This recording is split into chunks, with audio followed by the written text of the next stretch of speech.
Hello student, तो स्वागत है आपका आपकी एसटीएस लर्निंग क्लासेस में। I hope all are fine and working good. Dear student, जैसे कि लेखपाल का एग्जाम काफी नजदीक है, साथ ही साथ एसएससी जीडी का भी बहुत सारे एग्जाम में बी सी डी ग्रुप के एग्जाम हो रहे हैं।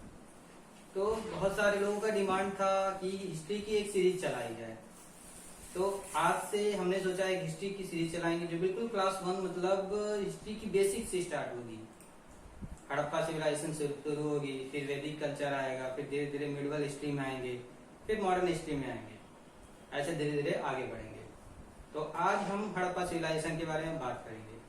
ठीक है, हम उतना ही पार्ट कवर करेंगे जितना आपके B C D group examination के लिए इम्पोर्टेंट है। बहुत ऊपर नहीं जाएंगे और बहुत पीछे भी नहीं रहेंगे, मीडियम लेवल पे चलेंगे ताकि जितना आपको इम्पोर्टेंट है उतना 100% हो जाए। इतना हम बताएंगे, उससे बाहर आपकी एग्जाम में पूछने की कोई चांसेस नहीं रहेंगी। बीसीडी ग्रुप के पूरे एग्जाम कवर्ड होंगे।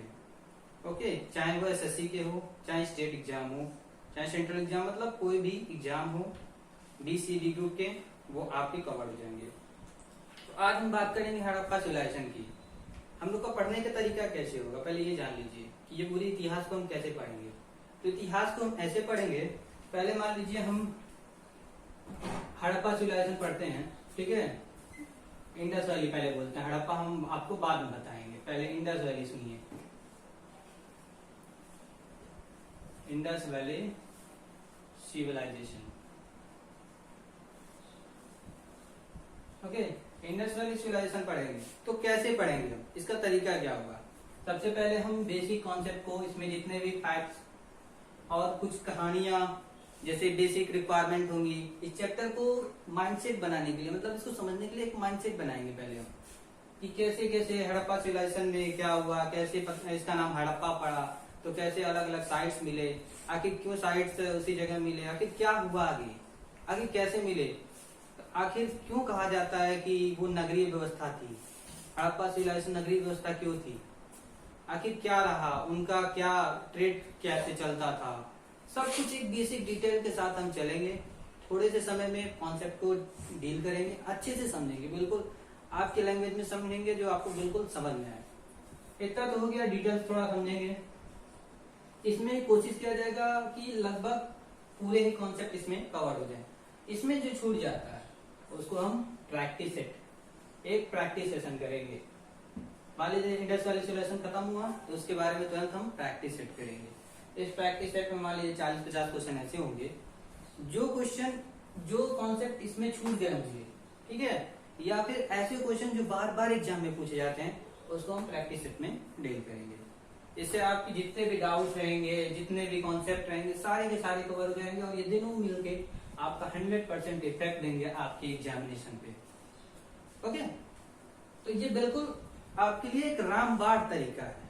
इतिहास को यहाँ से पढ़ेंगे आप तो बिल्कुल धांसू तरीके से आपको याद होगा।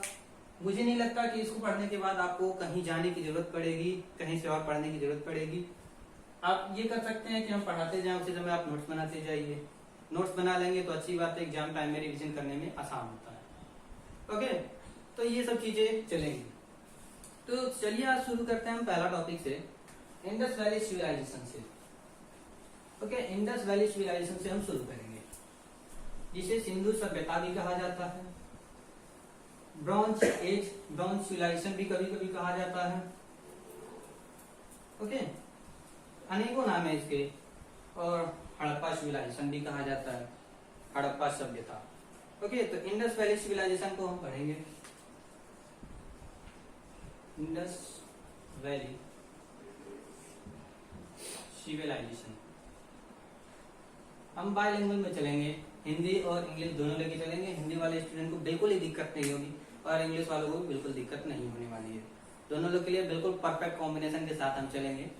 Okay, Indus Valley civilisation. तो इंडस वैली सिविलाइजेशन, इसके पहले थोड़ी सी और जानकारी ले लेते हैं कि मान लीजिए इंडस वैली सिविलाइजेशन ठीक है, लेकिन ये किसमें आता है, आपके इतिहास में आता है, ठीक है, हमारे भारतीय इतिहास में आता है। पहले इतिहास के बारे में थोड़ा सा जान लेते हैं कि इतिहास, हिस्ट्री आया शब्द कहां से। दोस्तों, हिस्ट्री जो शब्द है हिस्टोरी से बना है, ठीक है, हिस्टोरी वर्ड है, उससे हिस्ट्री बना है। ओके, और आगे जाके फिर बात आती है, ढेर सारे इतिहासकारों ने इतिहास लिखे, बहुत सारे लेख लिखे, सबने बहुत कोशिश की, बहुत सारे इतिहास लिखे, लेकिन एक नाम जो है हेरोडोटस, हेरोडोटस हमारे इतिहास में दर्ज हो गया, जिनका नाम सबसे सर्वोच्च आता है अगर हम इतिहास की बात करें तो। ऐसा क्यों? हेरोडोटस का नाम क्यों सबसे आगे आता है? तो दोस्तों हुआ क्या, बहुत सारे इतिहासकारों ने इतिहास लिखा तो, लेकिन ये इंसान हेरोडोटस, इन्होंने इतिहास को एक क्रमबद्ध तरीके में लिखा, सारे इवेंट को एक तरीके में मैनेज किया, एक अच्छे तरीके से लिखा, उसके बाद सबको टाइमलाइन के हिसाब से रखा, उसके बाद सारे फैक्ट को एक जगह इकट्ठा किया और एक किताब में कंपाइल किया जिसका नाम द हिस्टोरीज रखा। तो इनके वजह से इनको फादर ऑफ हिस्ट्री कहा जाता है। तो आपको ये नाम याद रखना है, एग्जाम में पूछ लिया जा सकता है कि फादर ऑफ हिस्ट्री, तो हेरोडोटस, इतिहास के जनक, ठीक है, हेरोडोटस, हेरोडोटस। तो इतिहास के जनक का नाम पूछ सकते हैं हेरोडोटस, ये आपको याद रखना है। अब आगे बढ़ते हैं, ठीक है, बेसिक इन्फॉर्मेशन हो गई। अब सीधे हम टॉपिक पे आते हैं, अपने इंडस वैली सिविलाइजेशन पे, ठीक है, इंडस वैली सिविलाइजेशन पे। तो इंडस वैली सिविलाइजेशन कैसे, क्या क्या रहा? तो दोस्तों क्या हुआ, 1921 का समय, 1921 का समय था, ठीक है। ये समय हमारे लिए बहुत इंपॉर्टेंट है। क्यों? इसमें हुआ क्या था, sir John Marshall, sir John Marshall, ये नाम आप लोग नोट कर लीजिएगा, इंपॉर्टेंट है, सर जॉन मार्शल, ठीक है। सर जॉन मार्शल के अंडर में दयाराम साहनी है, DR साहनी, दयाराम साहनी, ठीक है। सर जॉन मार्शल के अंडर में दयाराम साहनी ने एक जगह, ठीक है, पहले जैसे कि भारत पाकिस्तान में एक था, तो इस समय का पाकिस्तान में, पाकिस्तान जो इस समय है उसमें एक जगह है वेस्ट पंजाब, ठीक है, पंजाब में, वेस्ट पंजाब में जो रावी नदी के किनारे, अरे जैसे ये, ठीक है, ये अपना भारत का नक्शा जो पड़ता है, तो यहाँ पे देखेंगे आप इंडस वैली, इंडस नदी गई है, यहाँ पे आप ये रावी नदी पड़ती है, ठीक है। ये रावी नदी, ये सारा एरिया पंजाब का, जहाँ पे ये वेस्ट पंजाब के एरिया में ये पड़ता है, ये जगह जिसका नाम हड़प्पा, ठीक है, हड़प्पा, हड़प्पा नाम, ठीक है, ये जगह हड़प्पा, यहाँ पे 1921 में खुदाई हुई, डॉक्टर साहनी ने खुदाई की, ठीक है। जैसे खुदाई और भी जगह हो रही थी, यहाँ पे जैसे खुदाई हुई तो क्या हुआ, एक जगह जिसका नाम था हड़प्पा, वहां पे खुदाई हुई, खुदाई होने के बाद बहुत सी ऐसी चीजें मिली जो सबको अचंभित कर दी, सब सोच में पड़ गई, ये क्या क्या निकलने लगा। यहाँ खुदाई करते ही यहाँ पे कुछ चीजें निकली, खुदाई में क्या निकला, कुम्हार का चाक निकला, कुम्हार का चाक निकला, ठीक है। ग्रेवयार्ड मिले, मतलब कब्रगाह मिला, एक मूर्ति मिली, साथ ही साथ और ओखली मिली, ओखली समझते हैं, वो ओखली, वो ओखली वाला, वही ओखली, ओखली मिली, एक ओखली मिली, यहाँ तक जो बर्तन बनाए थे ना वो चक्का भी मिला, ठीक है। तो वो चीजें मिली। अब इतनी चीजें, तब ये क्या चीजें कहाँ से मिली, क्यों मिली, कोई तो रीजन रहा होगा, इतने खुदाई के अंदर, इतने नीचे ये सब चीजें क्यों मिली। तो इसके लिए क्या किया गया, इन्होंने डॉक्टर साहनी और जॉन मार्शल के अंदर में इन्होंने क्या किया, कार्बन डेटिंग की। कार्बन डेटिंग आप समझते हैं, जिससे डेट पता किया जाता है, पुरानी चीजों का डेट पता करना हो तो कार्बन डेटिंग, कार्बन 14 अप्लाई किया गया। उसके बाद पता चला ये सब चीजें तो बहुत साल पुरानी की हैं, अरे ये सब चीजें निकली, ये लगभग 2350 BC पुरानी, जो आज से लगभग 5000 साल पहले का, इतना पुराना चीज मिला। अब लोग तो सोच में पड़ गए, इतना पुराना चीजें, अब आगे भी खुदाई जारी करने लगे कि हो सकता है अगल बगल में कुछ मिल जाए, यहाँ भी कुछ मिल जाए, यहाँ भी कुछ मिल जाए, यहाँ भी कुछ मिल जाए। लोगों ने खुदाई तेजी से शुरू की, खुदाई हुआ, आगे जाके यहाँ मोहनजोदाड़ो, मोहनजोदाड़ो में बहुत चीजें मिली, मोहनजोदाड़ो में ब्रॉन्ज की स्टैचू मिला, ठीक है। आगे जाके बहुत सी चीजें खोजी गई, तो मोहनजोदाड़ो में आए, फिर गुजरात में गए, लोथल में, रंगपुर में, वेस्टर्न यूपी में आए, वहां भी मिला, फिर बलूचिस्तान में गए, सिंध में, ठीक है, पाकिस्तान में बहुत सारी साइटें मिली, इतनी साइटें मिली तो लोगों को समझ में आया, बहुत सारे स्थल मिले, लोगों को समझ में आया, अरे यहाँ तो लग रहा है कोई सभ्यता स्थित थी। तो धीरे धीरे साक्ष्यों के आधार पर धीरे धीरे साक्ष्य इकट्ठा होते गए और लोगों को समझ में आया यहाँ पे एक बड़ी पुरानी और नगरीय व्यवस्था वाली सभ्यता थी। ठीक है, बहुत बड़ी सभ्यता, बहुत मतलब आधुनिक तकनीकों से लीन। वहां पे पाए गए कि ढेर सारे घर बनाए गए थे, वो भी घर ईंटों के बनाए गए थे। ठीक है, ईंटों के घर बनाए गए। तो वहीं आयुर्वेदिक पे तो आगे आपको मिलता है झोपड़ियों के घर, लेकिन यहाँ पे ईंटों के घर थे जो 5000 साल पुराने हैं। तो बात तो भाई अचंभित करने वाली थी। धीरे धीरे सारा पता चला, धीरे धीरे साइटों का उत्खनन शुरू हुआ और ढेर सारे साइट में लोगों को कंफर्म हुआ कि यहाँ पे एक सिविलाइजेशन था। ठीक है, और यहीं से इस इंडस वैली सिविलाइजेशन का नाम हड़प्पा पड़ा, क्योंकि पहली खोज आपका हड़प्पा में हुआ था। तो ये आपको याद रखना है, 1921 वाला, ये इनके अंदर में हड़प्पा की खोज हुई थी, हड़प्पा की। ठीक है, हड़प्पा की खोज हुई थी 1921 में। तो ये डेट आपको याद रखना है। अब आगे देखते हैं कहां कहां तक ये फैला रहा सिविलाइजेशन।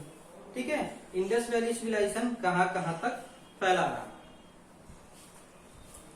तो पहला ये जब इसके बारे में पूरा उत्खनन हो गया तो पता चला कि ये बहुत दूर दूर तक फैला रहा, जैसे कि सिंध, पंजाब, बलूचिस्तान, गुजरात, राजस्थान, वेस्टर्न यूपी, इतने जगहों पे मिला, कुछ अफगानिस्तान में भी मिले।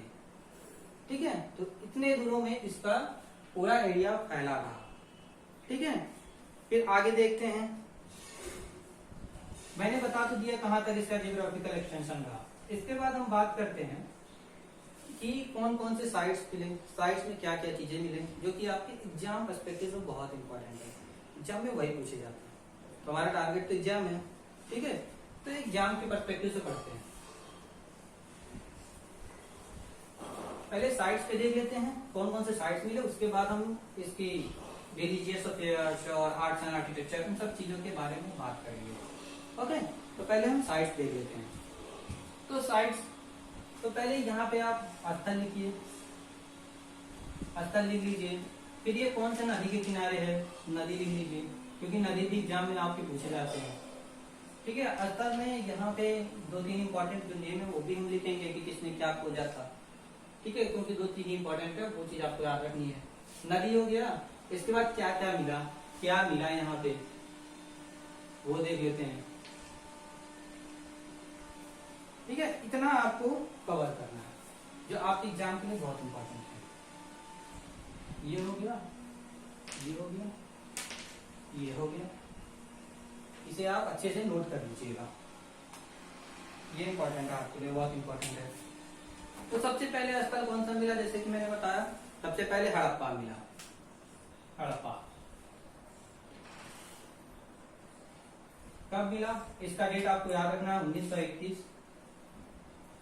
कौन ढूंढा, तो सर जॉन मार्शल जंगर ने, सर जॉन मार्शल के अंदर में दयाराम साहनी, दयाराम साहनी। ठीक है, अब कौन सी नदी के किनारे है, तो बताया ना मैंने कि इंडस नदी की एक ट्रिब्यूटरी है रावी, रावी नदी के किनारे। तो ये आपको याद रखना है, रावी।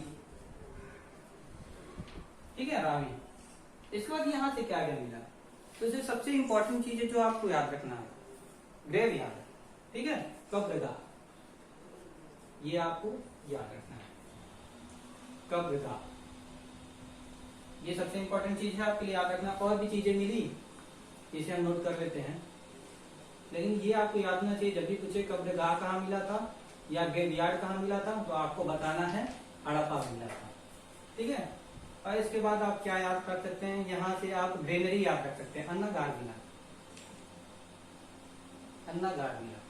ठीक है, ओखली मिला, बहुत सी चीज मिले जिसे जरूरत नहीं याद करने की, मतलब आपको ये चीजें याद नहीं चाहिए, कब्रगाह आपको याद होना चाहिए। बिल्डिंग यहाँ से यही पूछेगा। और एक चीज और याद कर लीजिए, सेनावास, यहाँ पे 2 बराक हाउस मिले, मतलब कि जहाँ पे सेना रहते हैं, सेनावास।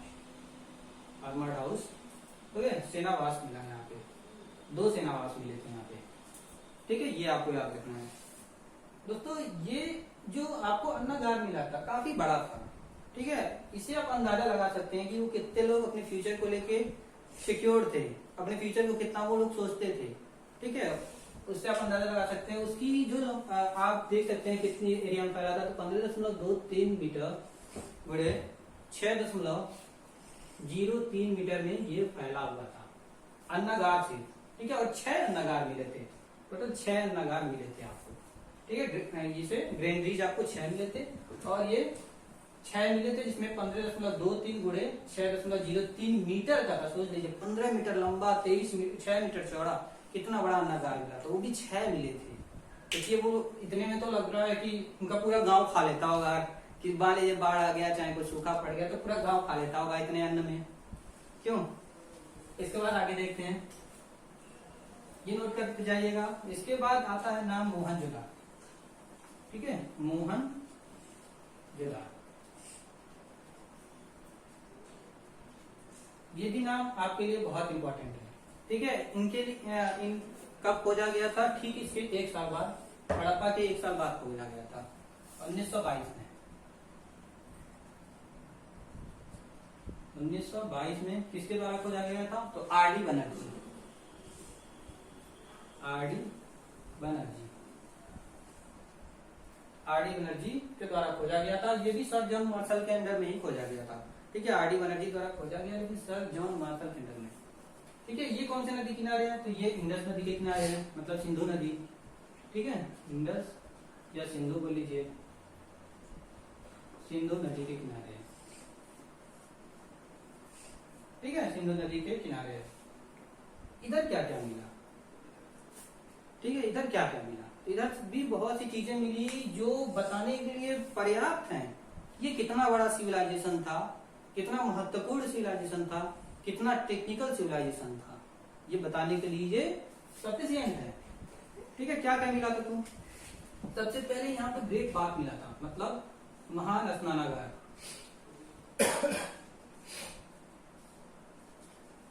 ग्रेट बाथ लिख देते हैं, ठीक है, ग्रेट बाथ मिला था।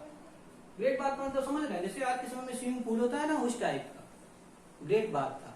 5000 साल पहले ग्रेट बाथ स्विमिंग पूल था, समझ लीजिए आप कितना बड़ा था, और ये बहुत बड़ा था, ठीक है, इतना नहीं कि ये छोटा था, बहुत बड़ा था ये। इसके बाद और क्या मिला, यहाँ पे आपको एक ब्रॉन्ज डांसिंग गर्ल, कांच की मूर्ति मिली थी जो नाचते हुए थी, ब्रॉन्ज डांसिंग गर्ल का स्टैचू मिला था, स्टैचू, ठीक है, ब्रॉन्ज डांसिंग गर्ल का स्टैचू मिला था, ठीक है। इससे पता चलता है कि उस समय लोग ब्रॉन्ज से परिचित थे, मतलब कांस्य से परिचित थे, ठीक है, कांस्य से परिचित थे। आगे जाके आपको पता चलेगा कि इंडस वैली सिविलाइजेशन में बहुत सारे मेटल मिले, बस एक मेटल का अभाव था, वो था आयरन। लोहे का अभी तक कोई साक्ष्य नहीं मिला है कि इंडस वैली सिविलाइजेशन में लोहा था, ठीक है। तो वो आपकी क्वेश्चन अक्सर दिख जाते हैं कि कौन सा मेटल अभी तक इंडस वैली सिविलाइजेशन में नहीं पाया गया, तो कौन सा था, आयरन था, ठीक है। ये हो गया ब्रॉन्ज डांसिंग गर्ल का स्टैचू। और क्या याद रखना है आपको, और यहाँ पे मिला था आपका ग्रेट ग्रैंड ब्रिज मिला था, यहाँ पे तो बस अन्नागार था, यहाँ पे ग्रेट ग्रैंड ब्रिज था, कहने का मतलब ये जितना बड़ा था इससे भी बड़ा बड़ा अन्नागार मिला था यहाँ पे, ग्रेट ग्रैंड ब्रिज।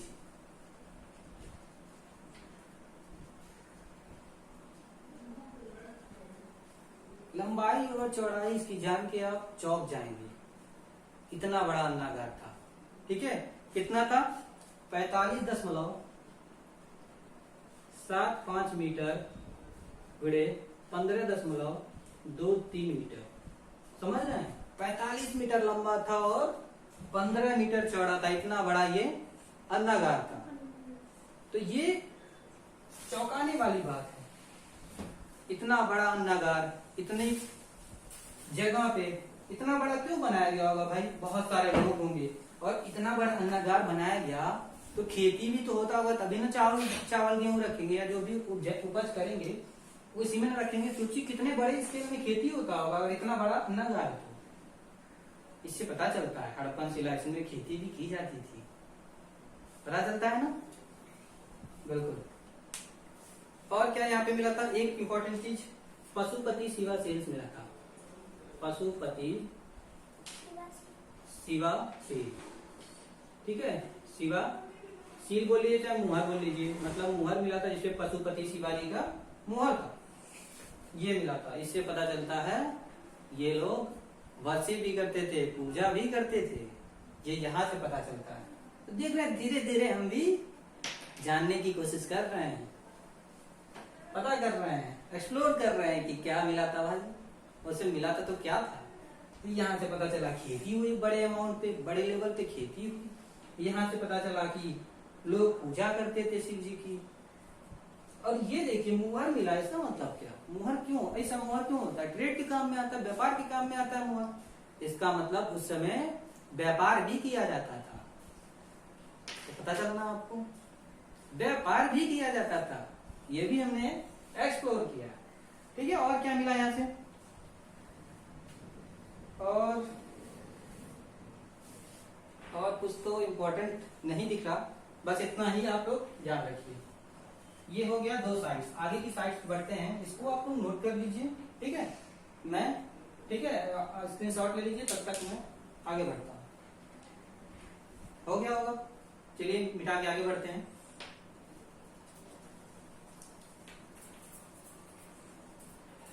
आगे की भी साइट्स आपके लिए बहुत इंपॉर्टेंट है, ठीक है। जैसे राखीगढ़ी हुआ, आलमगीरपुर हुआ, मंडीज हुआ, लोथल हुआ, बनावली हुआ। मैं बस वही साइट्स आपको लिखवा रहा हूँ जो एग्जाम में पूछे जाते हैं, ठीक है। पिछले वर्ष में पूछे गए होंगे या फिर वेरी इंपॉर्टेंट हो। फालतू के साइट्स नहीं लिखवाऊंगा ताकि आपका सिलेबस बड़ा ना हो, ठीक है। तो बस इंपॉर्टेंट चीजें ही हम नोट करेंगे। आगे कौन सा देखते हैं, आगे देखते हैं हम लोथल। लोथल,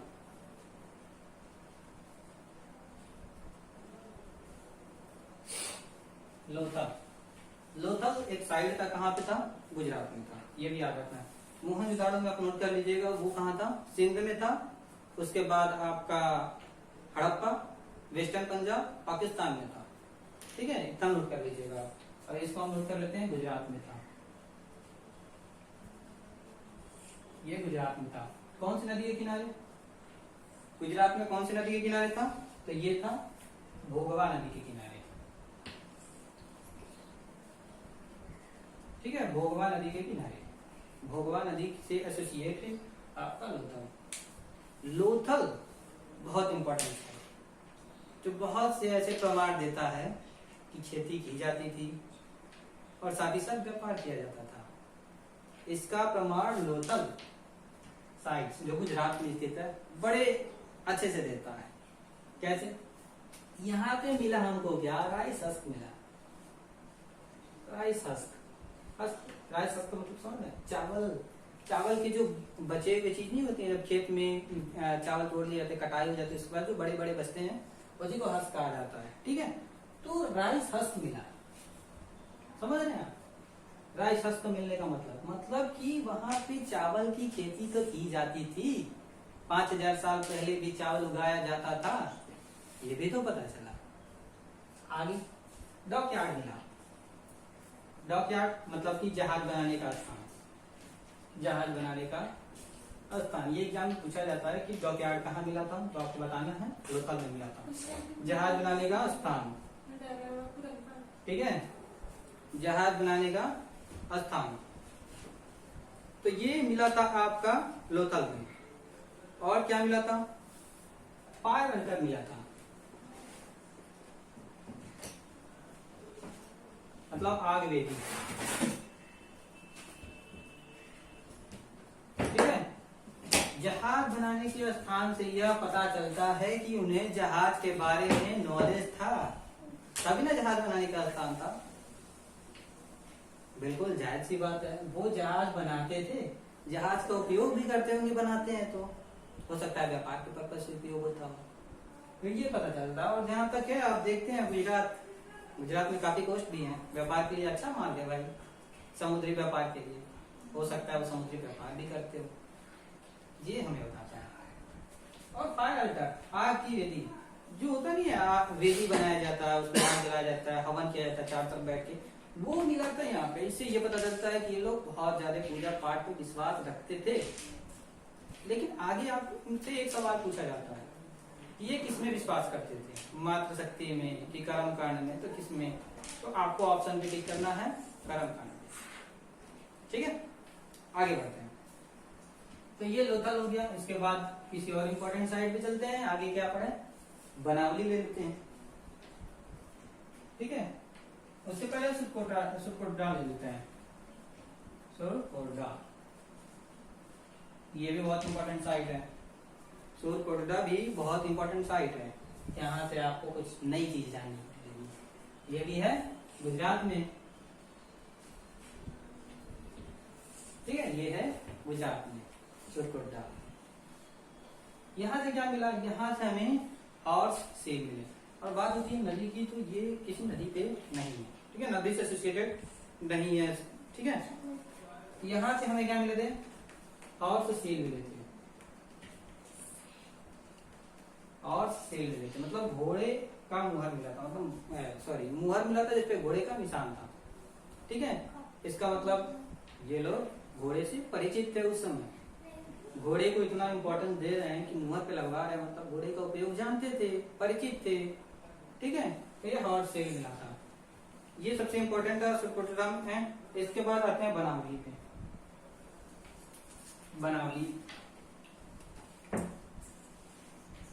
बनावली भी आपके लिए काफी इम्पोर्टेंट है। ये कहाँ पर है, बनावली कहाँ पर आपका, तो ये है हिसार में, हिसार हरियाणा में।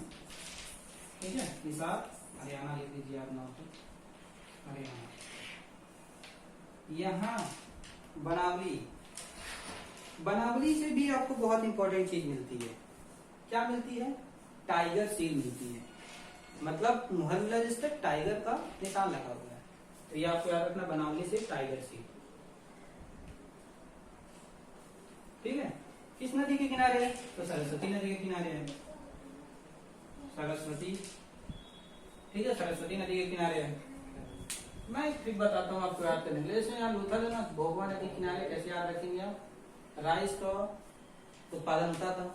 ठीक है, राइस का उत्पादन होता था, तो भोग चढ़ाने के लिए चावल को चढ़ाया जाता है ना, तो बस मान याद कर लीजिए, राइस का भोग लोथल में, चावल का भोग लोथल में।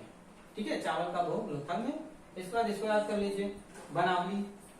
ठीक है, बनावली कैसे याद कर सकते हैं, ठीक है, सरस्वती जी का पाठ करो, मतलब किताब पढ़ो, तो आपकी लाइफ बन जाएगी।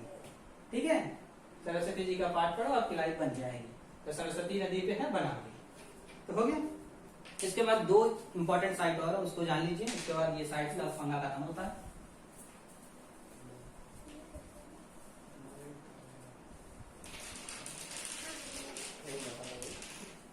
ठीक है, ये थोड़ी सी साइट खत्म हो जाए, उसके बाद हम आगे आर्ट और आर्किटेक्चर की बात करेंगे। इनके बाद शिव किसको करते थे, पूजा की पाठ किसको करते थे, ये सब चीजें के बारे में बात करेंगे हम। ठीक है, इसके चलते हैं हम कौन सी साइड पे, चानू दारो।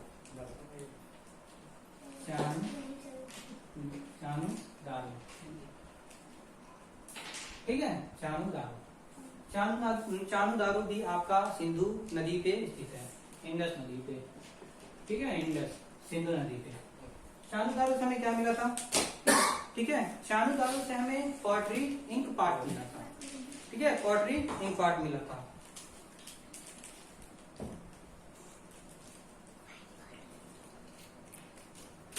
तो ये आपको याद रखना है, पूछ दिया जाए पॉटरी इंक पार्ट कहाँ मिला था, तो आपको बताना है चानू दारो पे। ठीक है, उसके बाद अगला साइट कालीबंगन। ये भी बहुत इंपॉर्टेंट साइट है आपके लिए, कालीबंगन। कालीबंगन कहाँ है, ये कालीबंगन कहाँ है आपका, तो कालीबंगन आपका है राजस्थान में। चानू दारो कहाँ था, तो सिंध में था। ठीक है, कालीबंगन आपके लिए इंपॉर्टेंट साइट। ठीक है, कालीबंगन कौन सी नदी पे है, ठीक है। काली नदी कौन सी नदी पे है? तो ये घग्गर नदी पे, घग्गर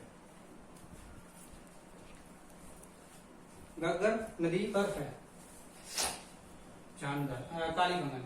अब कालीबंगन से क्या मिला था? ये भी बड़ा मजेदार चीज है। कालीबंगन से आपको मिला था काली बेंगल, मतलब ब्लैक बेंगल मिला था, काली चूड़ियां मिली थी। तो बिल्कुल आपको आसानी से याद हो सकता है ना। ब्लैक बेंगल कहाँ मिला था? ब्लैक बेंगल आपको मिली थी कालीबंगन से, जो कहाँ है? राजस्थान में। ये अक्सर पूछ लिया जाता है कि कालीबंगन कहाँ मिला था, तो कहाँ पे साइड है? तो वो राजस्थान में है, ब्लैक बेंगल। इसके बाद आपको क्या मिला? यहाँ से भी फायर अल्टर मिला था, ठीक है, अल्टर। इसके बाद यहाँ से आपको सबसे इंपॉर्टेंट चीज क्लाउड फील्ड मिला था, मतलब जोते हुए खेत मिले थे, जोते हुए खेत मिले थे यहाँ पे। ब्लैक बेंगल, फायर टार्स, जोते हुए खेत मिले थे आपके कालीबंगन में। तो जोते हुए खेत से पता चलता है कि खेती होती है। तो मतलब यहाँ से आपने बहुत सारी चीजें निष्कर्ष निकाल ली कि खेती होता था, व्यापार होता था, लोगों के बारे में बहुत सारी जानकारियां थी, स्विमिंग पूल तक था, अन्नगार था, लोग अपने फ्यूचर के बारे में सोचते थे 5000 साल पहले, बहुत पुरानी बात। ठीक है, तो ये सारे साइट्स आपके जो इम्पोर्टेंट साइट थे वो कवर हो जाते हैं। इसके बाद थोड़ी सी एक पॉइंट नोट कर लीजिएगा, पूछा जाए कि सबसे बड़ा साइट कौन है, तो वो आपको याद रखना है राखी गढ़ी। ठीक है, राखी गढ़ी, राखी गढ़ी आपका सबसे बड़ा साइट है। इसके बाद सबसे छोटा कौन सा है? तो अल हदीनो, सबसे छोटा, ये स्मॉलेस्ट हो गया और ये लार्जेस्ट हो गया। ठीक है, तो ये आपको याद रखना, पूछा सबसे बड़ा साइट तो राखी गढ़ी, सबसे छोटा स्मॉलेस्ट। आप पूछ ले पाकिस्तान का सबसे बड़ा साइट तो मोहनजोदड़ो। ठीक है, तो इतनी बातें आपको याद रखनी है। ठीक है, तो इसके बाद एक छोटी सी इंपॉर्टेंट चीज आप याद रख लीजिए, जब भी पूछा जाए डबल ओरियल कहां से पाया गया था। ठीक है, ये भी बड़ा इंटरेस्टिंग फैक्ट है डबल ओरियल। तो ये आपको बताना है लोथल में पाया गया था, और लोथल कहाँ है? गुजरात में। ठीक है, डबल ओरियल गुजरात में पाया गया था। अच्छा, डबल ओरियल क्या था दोस्तों? लोथल में पाया गया एक्सकेवेशन के दौरान, खनन के दौरान ये पाया गया कि एक साथ दो लाशें जमीन में गाड़ी थी, एक थी महिला की, एक थी पुरुष की, एक साथ दो लाशें गाड़ी की थी। ठीक है, और एक चीज और थोड़ी सी बात आपको याद रखना है कि जब पूछा जाए कि मृतकों का टीला किसे कहा जाता है, तो मोहनजोदड़ो। ठीक है, मोहनजोदड़ो से, मोहनजोदड़ो को मृतकों का टीला कहा जाता है। क्यों कहा जाता है? तो दोस्तों स्थानीय लोग इसे कहते हैं मृतकों का टीला। जैसे हुआ क्या था, वहां पे ढेर सारे कंकाल एक साथ मिले थे, इसलिए उसे मृतकों का टीला कहा जाता है। आगे बढ़ते हैं। अब साइट्स की बात तो हो गई, इसके बाद हम बात करते हैं अब टाउन प्लानिंग की। ठीक है, नगरीयकरण कैसा था, टाउन प्लानिंग के बारे में बात करते हैं। टाउन प्लानिंग, तो टाउन प्लानिंग में क्या पाया गया कि जो गलियां थी वो एक दूसरे को 90 डिग्री पे कट करती थी। ठीक है, मान लीजिए ये गली इधर से आई, एक गली इधर से गई, तो ये 90 डिग्री पे एक दूसरे को कट कर रही है। और यहाँ पे घर बने हैं, ठीक है, मान लीजिए यहाँ पे घर बना है, यहाँ पे घर बना है, और सबके दरवाजे इस तरफ रोड के साइड में।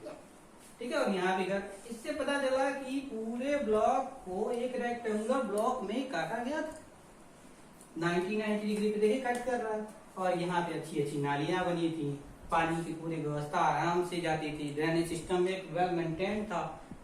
तो ये पता चलता है कि कितना सैनिटाइजेशन, हाइजीन व्यवस्था पे विश्वास रखते थे, मतलब साफ सफाई पे विश्वास रखते थे। तो इससे पता चलता है कि एक काफी साफ सुथरा सभ्यता थी। ठीक है, ये हो गया। और उसमें आपको ये बता देना है, और साथ ही साथ ड्रेनेज व्यवस्था अच्छी थी, जैसे कि मैंने बताया, नालियों की व्यवस्था अच्छी थी, ड्रेनेज सिस्टम, तो ये सारी व्यवस्था थी। और पाया गया था कि कई किले बनाए गए थे ताकि दुश्मनों से बचाया जा सके। मान लीजिए कोई आक्रमण ना हो पाए, उसके लिए किले बनाए गए थे। तो ऐसी बहुत सारी व्यवस्था थी, मतलब टाउन प्लानिंग बिल्कुल अर्बनाइजेशन जैसी थी, मतलब कि पूरी नगरीय व्यवस्था थी। आगे बढ़ते हैं, टाउन प्लानिंग के बाद एग्रीकल्चर पे आते हैं।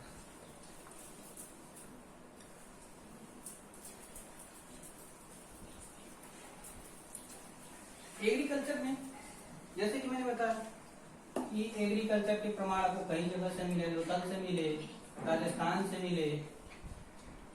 एग्रीकल्चर, ठीक है, एग्रीकल्चर में पाया गया कि बहुत सारी चीजें उगाई जाती थी।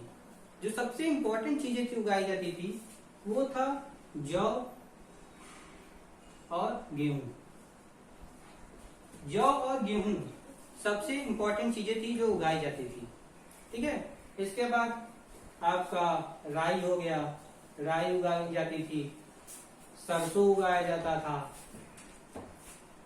कपास पहली बार यहीं को उगाया गया था, ठीक है। कपास उगाया जाता था, सरसों, गेहूं, राई, मटर उगाया जाता था, तरबूज उगाया जाता था, खजूर उगाया जाता था, चावल भी उगाया जाता था। ये मिला आपको, लोथल से प्रमाण मिला, ठीक है। बहुत सी चीजें उगाई जाती थी जो उस समय अभी तो पाया नहीं गया, मतलब अभी भी एक्सप्रेशन जारी है।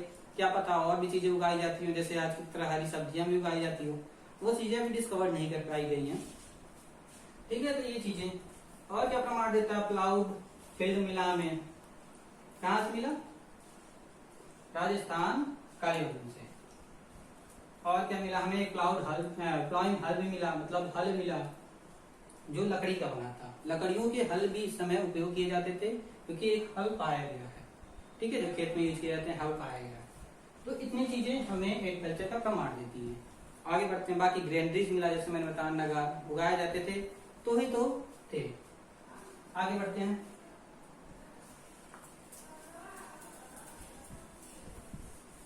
बस 10 मिनट का और लेक्चर खत्म हो जाएगा, आप कुछ है नहीं, ठीक है। इसके बाद art and craft. Art and craft की बात करें तो इसमें भी काफी सही व्यवस्था थी दोस्तों। जैसे कि मैंने बताया ब्रॉन्ज का, कांस्य का एक डांसिंग गर्ल मिला, स्टैच्यू मिला, मूर्ति मिली, ठीक है, ब्रॉन्ज की, ब्रॉन्ज का मूर्ति मिला। सील पाए गए, टाइगर सील मिला और हॉर्स सील मिला, बहुत से सारे सील पाए गए। तो सील का काफी चलन था। और क्या बताता आर्ट और क्राफ्ट में आपका मूर्ति हो गया,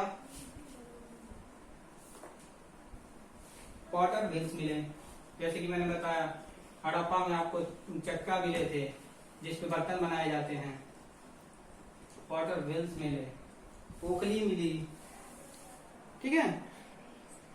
तो ये सारी चीजें आपका प्रमाण देते हैं कि इस समय काफी आर्ट और क्राफ्ट में डेवलपमेंट था, ठीक है। आगे बढ़ते हैं इकोनॉमिक लाइफ की तरफ।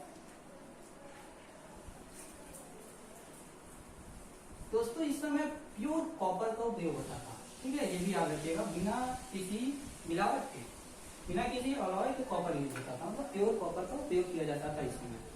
आगे बढ़ते हैं इकोनॉमिक लाइफ। इकोनॉमिक लाइफ में पाया गया कि बार्टर सिस्टम का उपयोग होता था। जैसे किसी ने चावल उगा लिया, किसी के पास गेहूं है तो एक्सचेंज कर लेते थे, वो वाली व्यवस्था चलन में थी, ठीक है।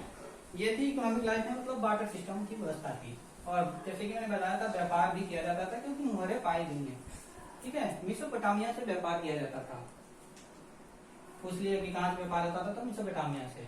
इसके बाद इकोनॉमिक लाइफ हो गई, इसके बाद रिलीजियस लाइफ पे आते हैं।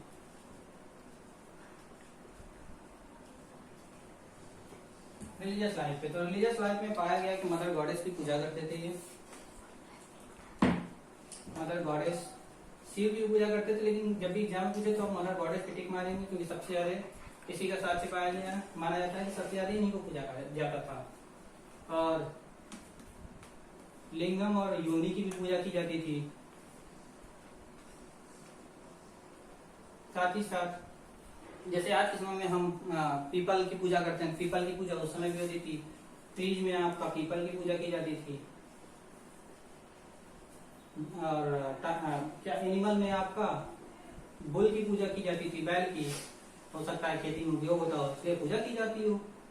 पक्षी में आपका बर्ड्स में आपका उपयोग होता था, कबूतर की पूजा की जाती थी, डोव एंड पीजन। ठीक है, पीजन का डोव क्या होते हैं, तो ये कपोतक होते हैं, हिंदी में कहते हैं। कपोतक की पूजा की जाती थी।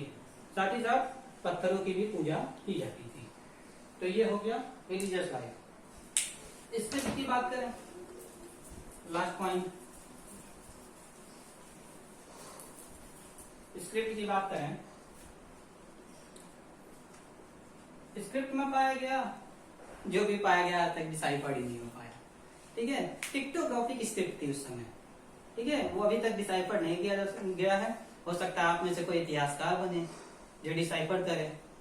ठीक है, जो भी डिसाइफर करेगा वो समझ लीजिए बहुत बड़ा इंसान होगा, बहुत दिमाग वाला होगा, क्योंकि ये डिसाइफर होने के बाद काफी बदलाव आएंगे। बहुत सी ऐसी टेक्नोलॉजी है जिसका एक्सप्रेशन होगा, मतलब रीओपन होगा। बहुत सारी चीजें ऐसे हैं जो डिस्कवर होंगी, अभी तक डिसाइफर ही नहीं हो पाया, मतलब कोई पढ़ नहीं पाया अभी तक जो भी इनका क्रिप्टोग्राफिक स्क्रिप्ट था।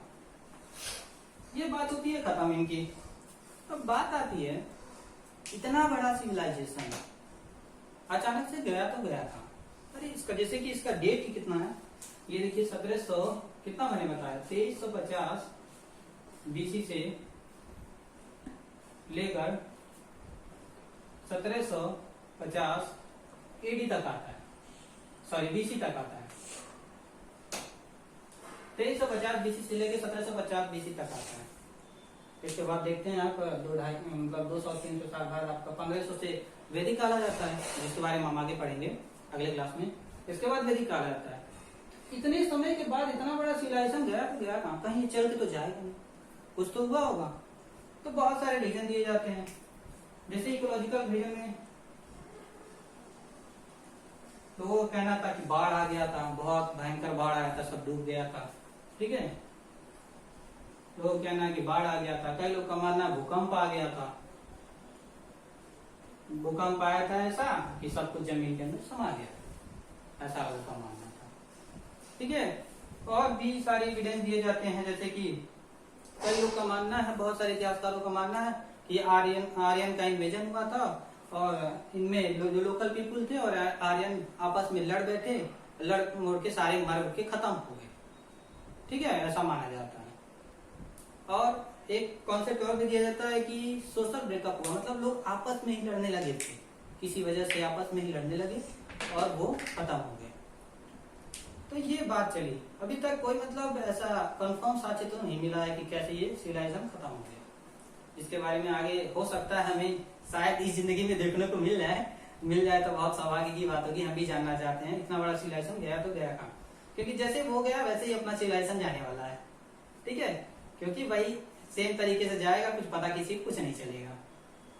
तो ये बात थी हड़प्पन सिविलाइजेशन की। तो दोस्तों ये पूरा का पूरा हमने इंडस वैली सिविलाइजेशन को खत्म किया।